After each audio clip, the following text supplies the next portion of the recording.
Hello everyone. आज की कड़ी में हम श्राद्ध के बारे में जानेंगे।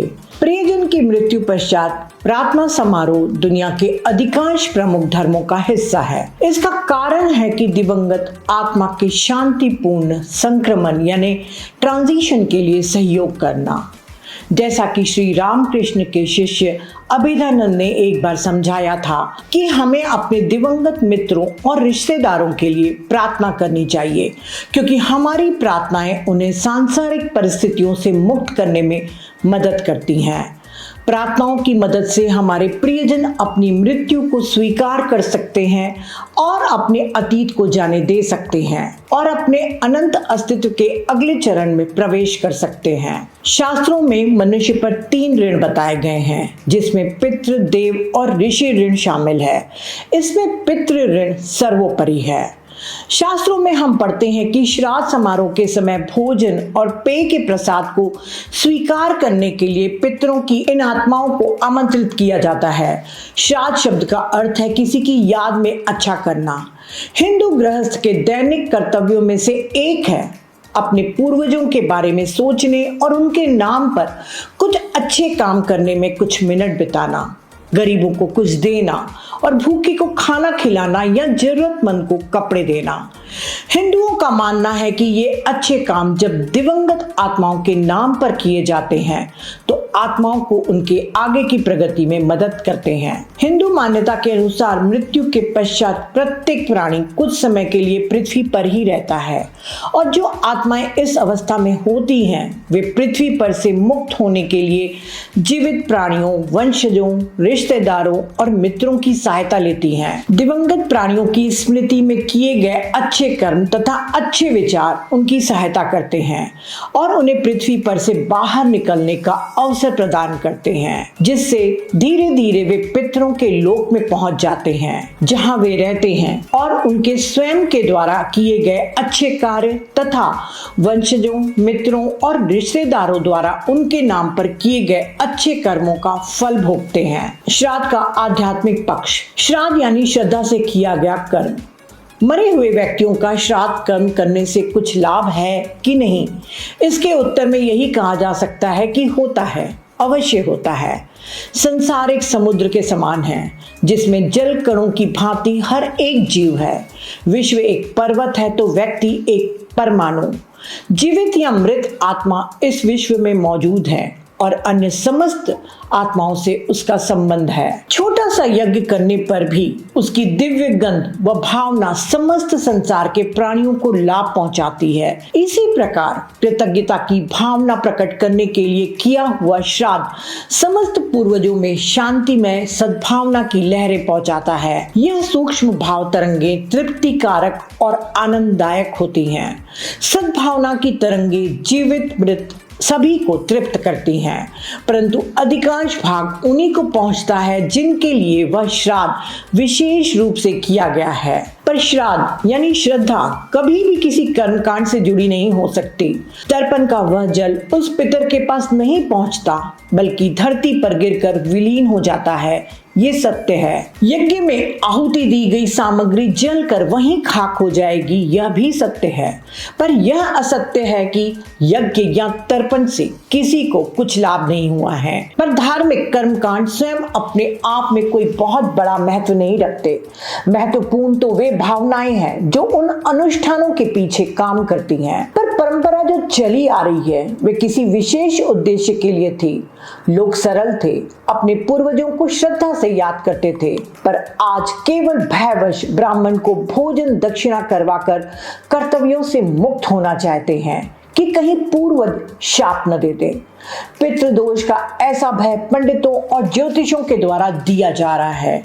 आज के अधिकांश ब्राह्मण ना तो वेदों के ज्ञाता हैं, न ज्ञानी हैं, न ही जिनका आचरण शुद्ध है। ऐसे ब्राह्मणों को दान करने से क्या लाभ होगा? जो प्रथाओं के पीछे का भाव कृतज्ञता जाहिर करने की थी, उसकी जगह अगर भय होगा तो वह क्या अर्थ रखेगा? और जिसका अर्थ नहीं उसका मूल्य नहीं। ध्यान रहे कि श्राद्ध करना, पिंडदान करना, अस्थियों को गंगा में पंडित द्वारा जल प्रवाह करने की क्रिया, 13वीं क्रिया, वर्षी क्रिया, ये सब कर्मकांड कहलाता है जो गीता में निषेध बताया है। वेदों में इसे मूर्ख साधना कहा है। मार्कंडेय पुराणों में पितरों की दुर्गति का प्रमाण मिलता है।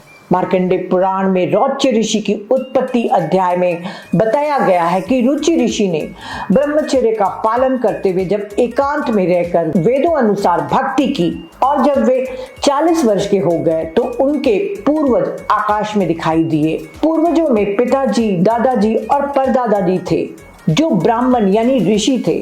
वे कर्म कांड किया करते थे जिस कारण से उनकी गति नहीं हुई। वे पितर योनि में कष्ट उठा रहे थे। उन्होंने शास्त्र विधि त्याग कर मन माना आचरण करके जीवन नष्ट किया था। वे महादुखी थे। उन्होंने रुचि ऋषि से कहा, बेटा तूने विवाह क्यों नहीं किया? हमारे श्राद्ध आदि क्रिया यानी कर्म कांड क्यों नहीं किया? रुचि ऋषि ने उत्तर दिया कि हे पितामहों, वेदों में कर्मकांड को अविद्या यानी मूर्ख साधना कहा है, फिर आप मुझे ऐसा करने को क्यों कह रहे हो? पितर बोले, बेटा रुचि, यह सत्य है कि कर्मकांड को वेदों में अविद्या कहा है। आप जो साधना कर रहे हो यह मोक्ष मार्ग है, पर अब हम महाकष्ट में हैं। हमारी गति करा यानी विवाह कर, हमारी पिंडदान आदि कर्म करके भूत जूनी से हमारा पीछा छुड़वा। वे स्वयं तो शास्त्र विधि त्याग कर मनमाना आचरण करके कर्म कांड करके प्रेत बने थे। अपने बच्चे रुचि को सत्य साधना छुड़वा कर नरक का भागी बना दिया। रुचि ऋषि ने विवाह किया और फिर कर्म कांड किया और फिर अंत में वह भी भूत बना। 4 वेदों में ईश्वर के बारे में सर्वोच्च ज्ञान है। चारों वेदों का ज्ञान ब्रह्म ने दिया है। भगवद गीता 4 वेदों का सारांश है। 5वां वेद सूक्ष्म वेद सबसे श्रेष्ठ ज्ञान का भंडार है जो चारों वेदों से ऊपर और परे जाता है। 5वें वेद का ज्ञान स्वयं ईश्वर ने दिया। श्रीमद् भगवद गीता में 5वें वेद की ओर संकेत किया गया है। सूक्ष्म वेद में कहा गया है कि गरीब भूत ज्योनि छूटत है पिंड प्रदान करंत, गरीब दाल जिंदा कह नहीं मिले भगवंत। अर्थात संत गरीब दाल जी ने कहा है कि पिंड दान करने से भूत योनि छूट जाती है, फिर वह जीव पशु योनि में चला जाता है। क्या मुक्ति हुई? वेदों में इस कर्म कांड को अविद्या यानी मूर्ख साधना कहा है। गीता अध्याय 9 श्लोक 25 में भी यह स्पष्ट है। देवताओं को पूजने वाले देवताओं को प्राप्त होते हैं, पितरों को पूजने वाले पितरों को प्राप्त होते हैं, भूतों को पूजने वाले भूतों को प्राप्त होते हैं यानी भूत बनते हैं। मेरा पूजन करने वाले मुझको प्राप्त होते हैं। इसीलिए शास्त्र विधि अनुसार भक्ति करना लाभदायक है। हमारे हिंदू धर्म में बहुत से अवैदिक पुराण हैं जिसमें ऋषियों की अपनी अपनी विचारधारा लिखी गई है। पुराणों में जो ज्ञान वेदों और गीता से मेल नहीं करता वह लोकवेद है। ऐसे लोकवेद को त्याग करना ही उचित है। कबीरदास जी ने श्राद्ध का कड़ा विरोध किया है। एक बार कबीरदास जी के गुरु रामानंद जी ने कबीर से कहा कि आज श्राद्ध का दिन है और पितरों के खाने के लिए खीर बनानी है। आप जाइए और खीर बनाने के लिए गाय का दूध ले आइए। कबीरदास जी उस समय 9 वर्ष के थे। वे दूध का बर्तन लेकर चल पड़े। रास्ते में चलते चलते उन्हें एक मरी हुई गाय पड़ी मिली। कबीरदास जी आसपास से घास को उखाड़कर उस मरी हुई गाय के मुंह के पास घास को डाल दिया और वे वहीं पर बैठ गए और बर्तन भी पास में रख लिया। जब काफी देर हो गई तब गुरु रामानंद ने सोचा कि अब पितरों को परोसने का समय हो गया है, लेकिन कबीर अभी तक दूध लेकर नहीं आए। क्या बात हो गई? ये सोचकर रामानंद जी खुद ही दूध लेने चल पड़े। जब वे जा रहे थे तब उन्होंने देखा कि कबीर जी एक मरी हुई गाय के पास बर्तन रखे बैठे हुए हैं। रामानंद जी बोले, अरे कबीर, तू दूध लेने नहीं गया, आखिर क्यों? कबीर जी बोले, स्वामी जी, ये गाय पहले घास खाएगी तभी तो दूध देगी। रामानंद बोले, अरे ये गाय तो मरी हुई है, ये घास कैसे खाएगी? फिर कबीर जी बोले, स्वामी जी ये गाय तो आज मरी है। जब आज मरी यह गाय घास नहीं खा सकती तो आपके 100 साल पहले मरे हुए पितर खीर कैसे खाएंगे। ये सुनते ही उनके गुरु मौन हो गए। उन्हें भी अपनी भूल और अंधविश्वास का एहसास हुआ। बाद में वही बालक कबीरदास जी बड़े होकर भारतीय समाज में सर्वव्याप्त अंधविश्वास और पाखंड भरे मूर्खतापूर्ण कृत्यों पर जमकर प्रहार करते हुए लिखा, माटी का एक नाग बनाकर पूजे लोग लुगाया, जिंदा नाग जब घर में निकले ले लाठी धमकाया। जिंदा बाप कोई न पूजे मरे बाद पुजवाया, मुट्ठी भर चावल लेकर कौवे को बाप बनाया। गुरु नानक जी के भी श्राद्ध पर ऐसे ही विचार थे। एक बार गुरु नानक देव जी अपने शिष्यों सहित हरिद्वार गए। वहां उन्होंने देखा कि हजारों भावुक लोग गंगा में खड़े होकर अपने मरे हुए माता पिता को पानी द्वारा तर्पण और पिंडदान कर रहे हैं। उन्होंने सोचा कि इन भोले भाले लोगों को कैसे समझाया जाए, अतः वे भी गंगा की धारा में खड़े होकर पंजाब की तरफ मुंह करके स्वयं से विपरीत दिशा में जल करके दोनों हाथों से गंगा का पानी फेंकने लगे। लोगों ने पूछा कि भाई आप ये क्या कर रहे हो? तो नानक जी बोले, भाइयों मैं अपने खेतों को पानी दे रहा हूँ। ये सुनकर सब लोग हंस पड़े और कहा कि यह असंभव है। तब नानक जी बोले, ओ भोले लोगों, मेरा पानी मेरे पंजाब प्रांत के खेतों में नहीं पहुंचेगा तो तुम्हारे मरे हुए माता पिता जो किस योनि में, किस देश में और अपने कर्मानुसार क्या फल भुगत रहे हैं, उन्हें तुम्हारा ये तर्पण पिंडदान कैसे पहुंचेगा। ऐसी ही एक और मीठी घटना है। सेठ दुनीचंद अपने पिताजी का श्राद्ध कर रहे थे। वे कई ब्राह्मणों को भोजन करवाया और हजारों रुपए दक्षिणा में दी। तब नानक जी ने पूछा कि हे दुनीचंद, आज ये सब क्यों हो रहा है? तब दुनीचंद ने बताया कि आज मेरे पिताजी का श्राद्ध है। नानक ने पूछा कि आपके पिताजी कहाँ हैं? उत्तर में दुनीचंद ने कहा कि वे स्वर्गवासी हो चुके हैं। श्राद्ध करने से उनको 1 वर्ष तक स्वर्ग में भूख नहीं लगती। यह बात सुनकर श्री नानक जी ने कहा, हे दुनीचंद, आपको आपके अज्ञानी गुरुओं ने भ्रमित कर रखा है। आपका पिता तो शेर लॉयन के शरीर को प्राप्त होकर उस जंगल के एक वृक्ष के नीचे भूख से व्याकुल बैठा है। यदि मेरी बात पर विश्वास नहीं है तो आप खुद ही जांच कर सकते हैं। तू एक व्यक्ति का भोजन तैयार करके उस जंगल में जा। तेरी दृष्टि पड़ते ही मेरे आशीर्वाद से उस शेर को मनुष्य बुद्धि आ जाएगी। उसको अपना पूर्व जन्म भी याद आ जाएगा। दुनीचंद को श्री नानक पर पूर्ण विश्वास था और उसने ऐसा ही किया। जब वो जंगल पहुंचा तो झाड़ के नीचे एक शेर दिखाई दिया, जो दुनीचंद को अपनी ओर आता हुआ देख दुम हिलाकर हाव भाव प्रकट करने लगा कि मैं कोई हानि नहीं करूंगा, मेरे पास आ जा। दुनीचंद ने अपना भोजन उस शेर के सामने थाली में रख दिया। पूरा भोजन शेर खा गया।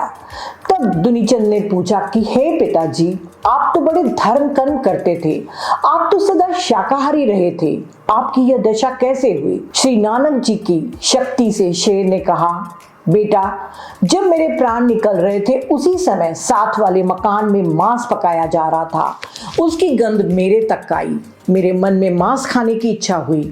उसी समय मेरे प्राण निकल गए, जिस कारण से मुझे शेर का शरीर मिला है। बेटा दुनीचंद, आप किसी पूर्ण संत से दीक्षा लेकर अपने जीव का कल्याण करा लेना। मानव जीवन बड़ी कठिनता से मिलता है। यह कहकर शेर जंगल की ओर चला गया। दुनीचंद ने अपने अज्ञानी धर्म गुरुओं को धिक्कारा, जो सबको भ्रमित कर रहे हैं। अब उसे विश्वास हुआ कि श्राद्ध करने से कभी भी मृतक को लाभ नहीं मिलता। ऐसे ही बुद्धा से भी संबंधित कहानी है। ये सभी सच है या नहीं मैं ये नहीं जानती, पर इनके संदेश सत्य हैं। सत्यार्थ प्रकाश में स्वामी दयानंद सरस्वती ने लिखा है, तीसरा पितृयज्ञ अर्थात जिसमें जो देव, विद्वान, ऋषि, जो पढ़ने पढ़ाने वाले, पितर, माता पिता आदि वृद्ध ज्ञानी और परम योगियों की सेवा करनी चाहिए। पितृयज्ञ के 2 भेद हैं, एक श्राद्ध और दूसरा तर्पण। श्राद्ध अर्थात श्रत सत्य का नाम है। जिस क्रिया से सत्य का ग्रहण किया जाए उसको श्रद्धा, और जो श्रद्धा से कर्म किया जाए उसका नाम श्राद्ध है। और विद्यमान माता पिता पितर जिस जिस कर्म से तृप्त और प्रसन्न हो या प्रसन्न किए जाएं, उसका नाम तर्पण है, परंतु यह जीवितों के लिए है, मृतकों के लिए नहीं। फ्रेंड्स, हमारी संस्कृति एक जीवन संस्कृति है। हम अतीत को याद अवश्य रखते हैं और उसे महिमा मंडित करने में भी विश्वास करते हैं, लेकिन अतीत जीवी नहीं है। अतीत हमारे लिए प्रेरणा लेने का स्रोत है। अतः अपने पूर्वजों के गुण, साहसिक कार्य और संघर्ष अपने बच्चों और ग्रैंड चिल्ड्रन को जरूर सुनानी चाहिए, क्योंकि जड़ों को, अपने रूट्स को जानना जरूरी है। हमारे ब्लड और जीन्स के रूप में हमारे पूर्वज के अनुभव और उनकी इंफॉर्मेशन की डाटा हम में मौजूद है। तो जो चले गए हैं उन्हें हमेशा ग्रैटिट्यूड देना चाहिए।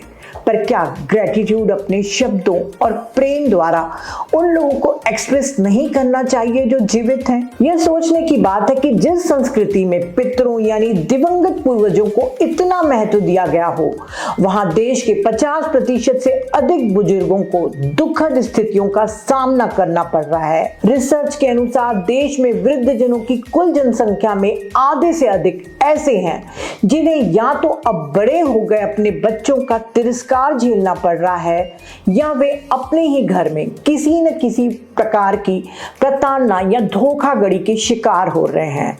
इससे क्या पता चलता है? यही ना कि हम परंपरा के नाम पर कुछ रीति रिवाजों को केवल ढो रहे हैं, निभा नहीं रहे। क्योंकि अगर निभाते होते तो शायद ये दशा न होती। क्योंकि परंपरा निभाने की यह शर्त है कि उसमें निहित उद्देश्य को आत्मसात किया जाए। तो जो भी जीवित पेरेंट्स और ग्रैंड पेरेंट्स या हमारे परिवार में और अन्य बुजुर्ग लोग हैं, उनका सम्मान करना चाहिए, उनकी देखभाल करना चाहिए। ये आपका धर्म है। कहीं ऐसा न हो कि आपके द्वारा की गई उपेक्षा आपको बाद में आत्मग्लानि में ले जाए और आप पंडितों के साथ मिलकर ऐसे श्राद्ध कर्मकांड करके अपने आप को तसल्ली दें कि आपने अपने बच्चे होने का फर्ज निभाया है। तो यदि कर्तव्य निभाना है तो जीवित अवस्था में ही उनका सम्मान, उनकी देखभाल करके करनी चाहिए। और जो पूर्वज चले गए हैं उन्हें हमेशा ग्रैटिट्यूड की भावना से प्रेम भेजते रहना चाहिए, क्योंकि वे ही हैं जिनके कारण आज हम हैं। तो आज के लिए इतना ही। Thank you.